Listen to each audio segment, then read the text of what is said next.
Hello, everyone. Welcome to Aloha. the Earth Medicine Academy. This is our first community meeting. I'm here with Kumu, Dane, Silva. Welcome, brother. Aloha, good morning. Mahalo. Mahalo for having me. So Kumu, tell us a little bit about tell us about your path. My pathway. Your path, yes. Let's see. I grew up in Keokaha, Hawaiian homelands, and it seems like just yesterday when you think about all of the memories that you had when you were growing up. But I was very fortunate in one way, and that is that my neighbors were experts in Hawaiian cultural arts, including healing arts, martial arts, things like that. So in that respect, I was very fortunate because I was able to meet them and train with them. That must have been interesting growing up in Keokaha. Yeah, it's still there. One of the things that happened when I was living there was we had a tsunami in Hilo in 1960. Wow. And when we were walking around the coastline, we could see a lot of, damaged buildings, and trees were down, stores were completely trashed. And so I was able to help some of my friends salvage some of their things. As a result of the tsunami, they were forced to leave their homes and just salvage whatever they could. And Right. being in that environment, surrounded by devastation, really helped to open up our eyes to the power of nature and relationships that we have. Mm-hmm. Would everyone turn off your video if your video's on? My concern is that we'll lose bandwidth, so thank you. And what are you doing these days, other than causing trouble? Thank you, Ben. These days I've been, secluding ourselves here from the socialization due to risk of pandemic infection. But other than that, I'm developing a research program to look into to try to verify the activities of some of the medicinal plants. When I'll give you a scenario. When I'm with another teacher and we're talking about medicinal plants, one of the first questions is, Kumu, how does that work? Right. So being exposed to that, question and answer interplay between student or guest or visitor and the expert, opened my eyes to the fact that we were not able to answer those questions from a scientific point of view. Right.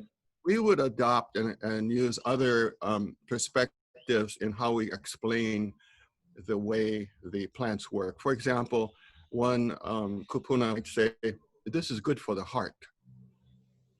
Well, we all need that. Right. But I wonder exactly how it works. What are your favorite la'au these days? What are you using? I have a few here I gathered. Sorry about the lighting here, it's kind of bad, but this first one here is Uhaloa, Walteria indica. And it's useful, as a whole plant or at different parts of the plant, the aerial parts, the parts that stick above the ground, and the parts that are below the ground. That's one of my favorites. And we're doing a lot of research on that. By research, I mean in the laboratories, as well as with people. The way it works is that we were working with people and then we noticed that it's good for the heart. So we asked the question, how is it working exactly in the heart or in the blood vessels or in the skin? Mm-hmm. And then here's another one. This is a really famous one. This is a noni, um, Morinda citrifolia. This is a very popular one. You either like it or you hate it. So when we use this or when we offer this to a patient, we have to wait for their reaction because they need to believe in this plant. They need to believe that it is useful and can be helpful to them. Because if it's not, they're not going to believe in it. They're not going to use it. Right. Works better if you take it. Yes, taking medicine is a challenge. So I think of that as a system of delivering the medicine to the body. Normally, when we're talking about things like noni, we're taking it by mouth. We can make a drink or make some powder and take it by mouth. And we can also apply it to the skin. And one of the things that just came to me about 10 years ago, I was looking for a solution for a patient who had non-Hodgkin's lymphoma, a type of cancer. And we used noni, and it was very helpful for her. We used Olena, which is another one of my favorites. And these all helped her. But I needed something to go directly into her body and into her lungs and skip the stomach. And so we developed another delivery system, which is a nebulizer, where we mix the liquid extract from the plant and we put it in a nebulizer. And this small portable battery-powered thing is really beautiful. It makes a mist out of the herbal medicine. Excuse the noise, my guardians are alert. At any rate, we make a mist and we inhale it directly into our lungs so we can treat our lungs directly. That's actually an amazing system. One of the issues with plant medicine is we have to get the herbs into the tissue, to the specific tissue. Yeah. And I know that Exactly. you're using nebulizers, and we've got the Kagi boy. I'm gonna mute this. This Kagi boy, yeah. Yeah, it's getting herbs to the tissue, and I've been experimenting with nausea oil, which is something that you put in it's an oil you put in your sinuses, where we use it with ashwagandha, where the oil will actually penetrate into the brainstem, or into the brain. It goes through the blood-brain barrier, and also even on the thyroid, we've been looking at different things. So that's interesting. You mentioned the thyroid, David. I have been working with people from Japan for the last 15 years, and I see a lot of patients from Japan. They'll fly all the way from Japan to here, to Pune, to see me, and they will have been diagnosed with a type of thyroid disease. Some of these are very confusing because the diagnosis disagrees with what the patient looks like. Oh, right, it doesn't match. Yeah.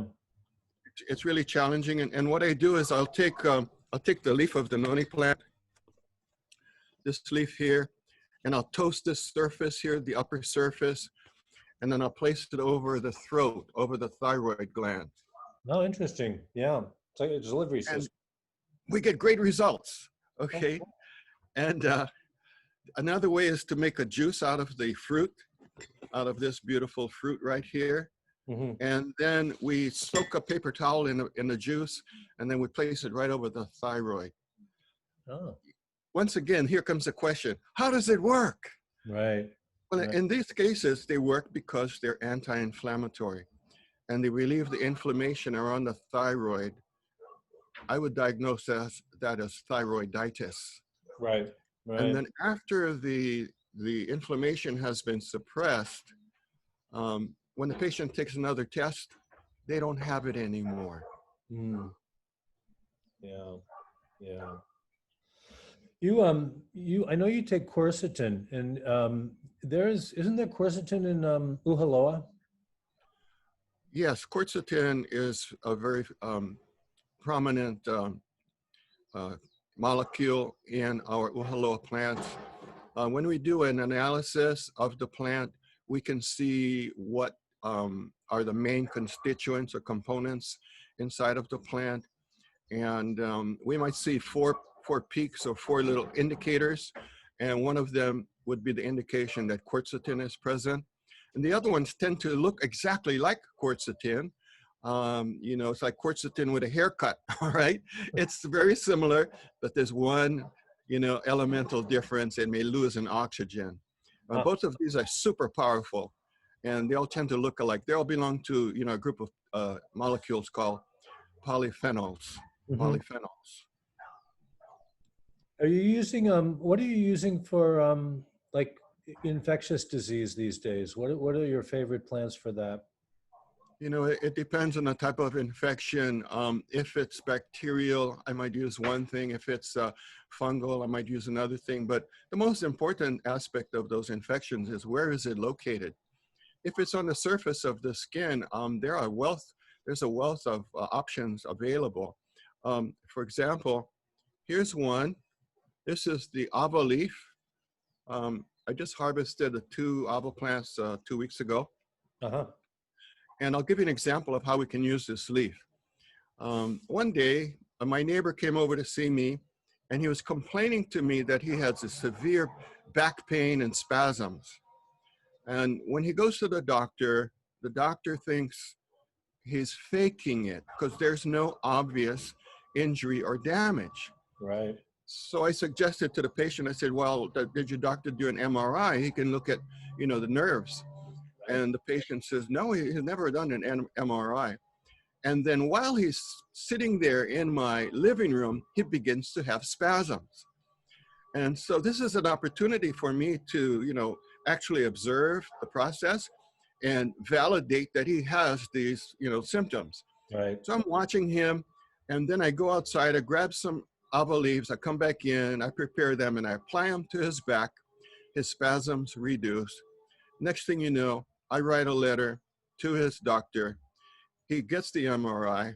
The MRI clearly demonstrates that he has nerve impingement in the lower lumbar spine. Yeah. And, that opens the door for him to get care. Yeah. That's awesome. That's awesome.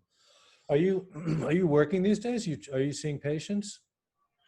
I rarely see patients face to face anymore, but I do meet them in places where we can transfer these herbal medicines Nice. without contact, no physical contact. Yeah, I know you're So I'll very either careful drop with them that. off or Yeah. they'll pick it up. Awesome. Awesome. Are you growing herbs? Are you going out and gathering? Do you have a garden, or how are you getting your lao? I will do both. I will gather in the wild, depending on what I see and where it's located. And otherwise, I have a garden full of medicinal herbs. Hmm.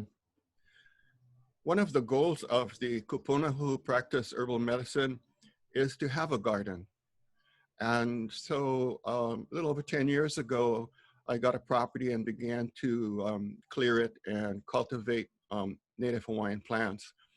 The first plant that I planted there was ava. I had 48 plants growing along the ridge of this lot. I still have a few plants. Every 3 years or so, we start to harvest and use them. And if you're wondering, what are you using all these plants for? In the beginning, I used them to help treat people who had pain.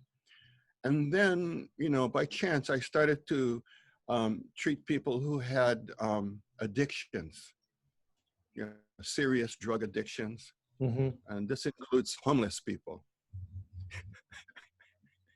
They would gather at my house every morning at 7 a.m. and I would get a big pot of ava that I prepared, and I would serve all of them their morning ava drink. Wow. This That helped was, them was to that Puna? stabilize. That was in Puna?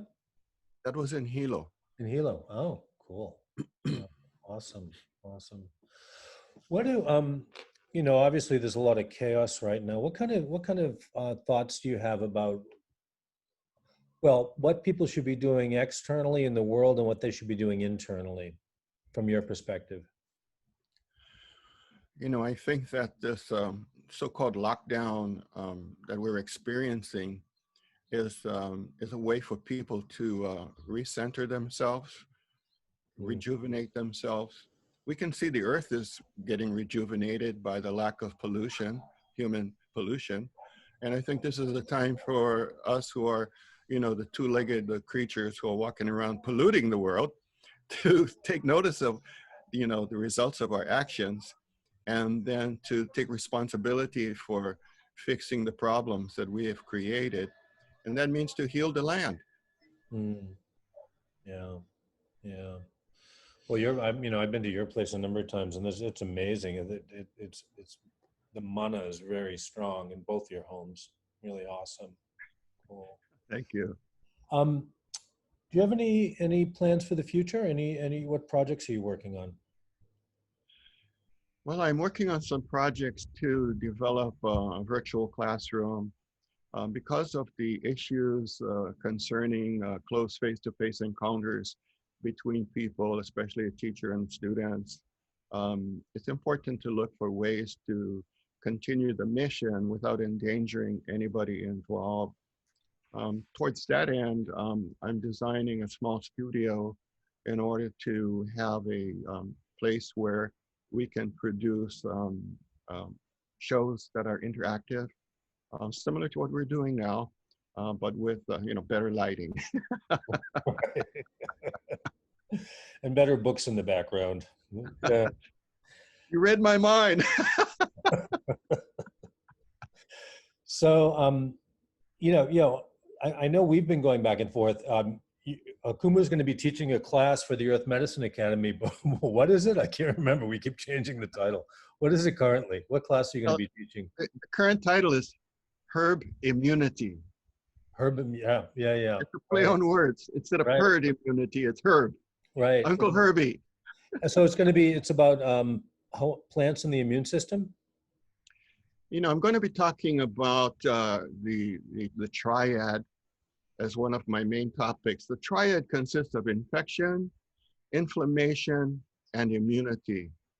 Those three things form the basis for our system of healthcare or our system of disease care. Infection, inflammation, and immunity. And the other side of that equation is, then what? What do we do about it? One, how can we prevent it? And two, what if we get it? How can we treat it? What is the intervention? And so I'm developing a module based on those 5 elements or 5 topics.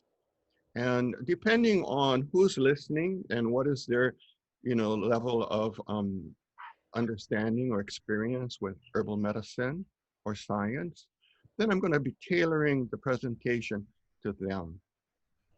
For example, David, I get these requests to teach kids in school, 9-year-old kids, 12-year-old kids. And I find that especially challenging. It's possible to do that if I can go in the garden with them. But to do it virtually, that is an incredible challenge. I can only imagine. You said 5 aspects. First, you said 3. You said inflammation, immunity, and infection. What were the other 2? The other 2 would be prevention and intervention. How do we prevent getting sick? What do we do when we do get sick? How do we help each other in the family and the ohana and the community when somebody gets sick? Recently, one of my neighbors down the road here contacted me. She had been traveling and she was symptomatic for a virus. So how could I help her? Well, I prepared a care package and delivered it to her and kept tracking her and checking on her.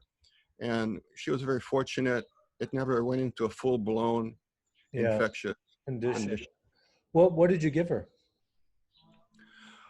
I gave her combinations of some of the plants I just talked about, noni and olena or turmeric, curcuma longa. Those are 2 of the main ones I gave her. I also gave her a little Chinese herbal medicine called danshen.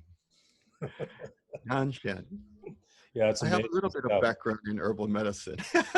yeah, it's good stuff. It's one of the issues with COVID apparently is vascular issues and what the Chinese would call blood stagnation. And aren't there microclots and stuff in some of these viral infections? Yeah, these clots and hyperinflammation helps to create these clots all over the body. And those are two topics that I will address in our program, Oh, because I great. feel, I feel that they are the, connecting point between all the symptoms, all the outcomes. Vasculitis, inflammation of the vascular tissue, that's the veins, arteries, Mhm. heart. And it's very important to look at the inflammatory cascades or cytokine storms. Right, right. Yeah, Danshan's amazing stuff. It's really good. Yeah, Cool. vasculitis is one of the keys. And when we talk about plants that can address the vascular tissues, the circulatory tissues, we are truly at the heart of the matter, Right, right. unintended. Yeah, yeah. Awesome. Kumu, do you have any sort of closing thoughts? Anything that you want to leave us with? Yes, I do. And the message I want to share with people is to be prepared. When there's a storm coming, the radio, the television is telling us there's a storm coming. Be prepared. Get water, get toilet paper, get Spam. Okay, these are the three essentials. In our case, we need to expand that list. We need to expand it to include herbal medicine. Get all of the tools ready. Get all of the medicines ready. If you Yeah. go into a medicine man's home or shop, the walls are covered with jars full of stuff. I Where know are the our feeling. jars? Yeah, we need that too. Yeah. So, when you start to get symptomatic or someone in your family gets symptomatic, you're prepared to care for yourself or you're prepared to care for them because you have the tools, you have the ingredients, you can prepare teas, you can prepare ointments. Um, Yeah, we even have a this, class on that, speaking of which, on medicine making that's available now at Earth Medicine Academy. Awesome. I really promote what you're doing with the Earth Medicine Academy and teaching people how to prepare the medicines for themselves. This is essential. Yeah, yeah. Thank you. If anyone has a question for Kumu, you can put it in the chat. Yeah, does anyone have any questions? Anyway, I always have lots of questions. Does anyone have any general questions about plants or that either Kumu or I can answer? Harriet Witt is also here. Oh, how do you spell Danshen? That's a great question. It's Danshen, and it's Salvia miltiorhiza. I'll put it in the chat. Salvia miltiorhiza. Now I didn't even know this, but this grows in the mainland. Apparently, it's a weed. So that's good to know. I haven't seen it in Hawaii. I don't think I've ever actually seen it in person, but friends of mine in the mainland say that it's quite prevalent there. What's the three words? Immunity, intervention, and infection, I believe. Infection, inflammation, and immunity. Type that into your Google search engine.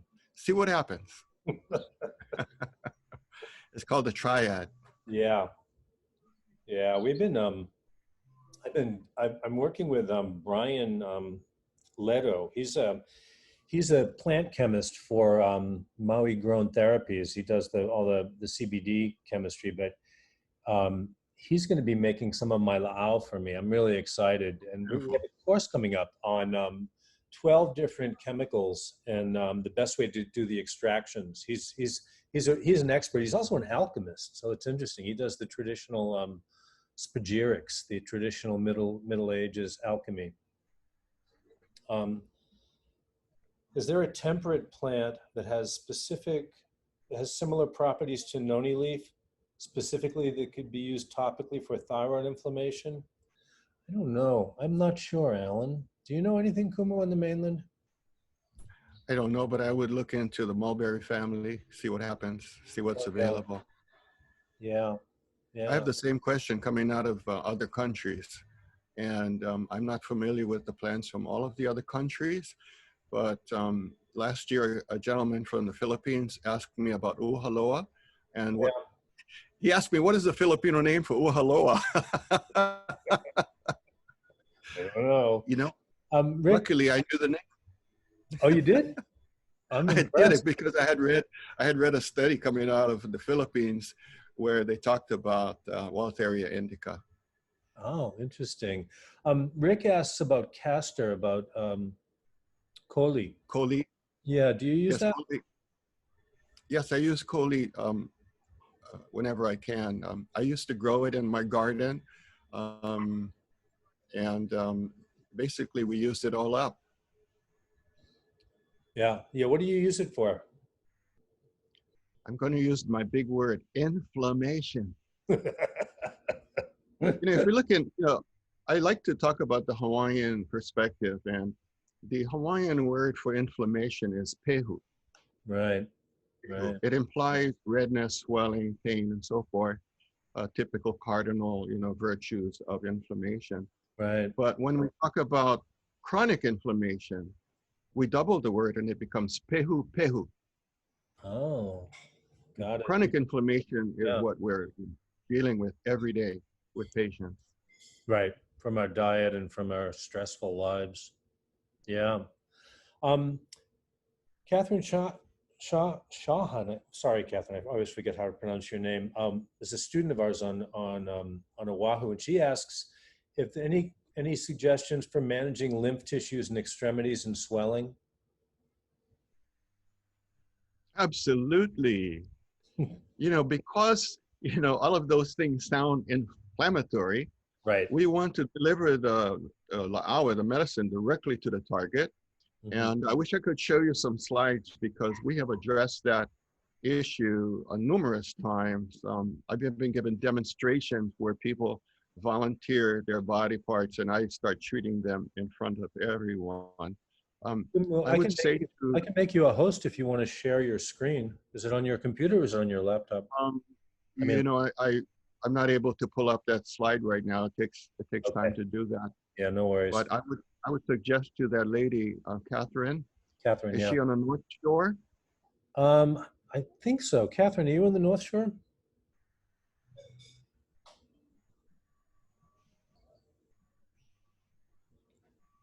Windward. Windward. Okay, windward side will work. You know, go to the coast and look for uhaloa plants. If you're on the windward side, would that be like makapu'u? Got it. You could find Got it. uhaloa there. Yeah, we studied that when I was teaching in on Oahu. So yeah, I'm sure she's familiar with that plant. Awesome. Excellent, excellent. I would use that. I use that How constantly. how would you use it internally, topically? I'd use it both ways, but for the most, the speedy results, I would use it topically. I would make a tea and have the patient drink the tea. I would also do an extract of oil, Uh-huh. and then I would apply the oil extract to the tissues, Mhm. and I would expect to see rapid improvement in one day. Yeah, that's a wonderful oil. You can even eat it. You know, you put it in coconut oil or olive oil, and it's functional. Do you ever use DMSO, a penetrating agent? I have some DMSO extracts at our halal, and DMSO extracts are, you know, highly soluble. They dissolve into the body very quickly. Um, the reason why I use oils is because they're more accessible to anyone. They can go and make their own oil, or they can purchase oil like coconut oil, um, olive oil. It depends on the patient's preference. I had one lady show up with the swelling of the leg. You know, that would be a vasculitis of the leg. Another doctor might say it's cellulitis. And I would apply the uhaloa oil extract to it, and it would resolve in an hour or so. That's It's very awesome. rapid. And just so everybody knows, when you're extracting oils, you don't want to No, you don't want high heat. You want low heat. So I try and keep my oil under 150 degrees when I'm pulling it from the lao. Awesome. Deborah Dove asks about elderberry, and there was concern about cytokine storms. Um, that's not a problem. That's not a problem. And actually, the newest research that I've seen with elderberry is that you can actually use the whole plant, including the leaves, which were thought to be toxic, and they are. But you can use the flowers, the berries, the leaves, and even the stems, the bark and stuff. But you need to heat it, and you have to heat it very well. So I'll give my patients um, elderberry internally, but I make sure if I'm using the whole plant that I heat it. There's cyanogenic glycosides, I think, in there, something like that. Then they're broken down by heat. Um, and she also asked if it's to use it preventative. I would not use it to prevent. I would do more. I would only use it if I was symptomatic. Um, Something that I've been doing, if I start to get a tickle in my throat, I will take essential oils and steam with them. Well, Alan's asking, heat how long? I don't know. Just boil it. It just needs to be run into a full boil. Probably half an hour or something. Yeah. Cool. You know, I'd like to mention that one of the reasons that I use the oil to extract the plants is that when I apply it topically, it gets absorbed into the skin. Yeah. Yeah. It goes into the skin and it penetrates through the different layers of the skin, and it makes contact with the vascular tissues, the veins and the arteries. And therein lies a lot of the problem regarding inflammation, because the immune cells are primarily found in the blood vessels, and they are the ones who are producing the cytokines and other chemicals called chemokines. I group them all under the category of dakines, okay? Chemo in the family. So we need to be able to dissolve the mana of the plant, the lao, into the body. It has to penetrate through the skin. And we know that water doesn't do that. Alcohol has limited penetration. Oil has maximal penetration. Awesome. That's why we can see rapid results. We should try doing some Danshan in oil. I've never done that. That'd be interesting. I'll ask Brian about that. Maybe we can come up with something that we can use topically. You're very fortunate to have him as a resource. Oh, he's I have some relationships with the people who are running the dispensary here in Big Island of Hawaii, especially the people who are doing the chemical parts of the processing.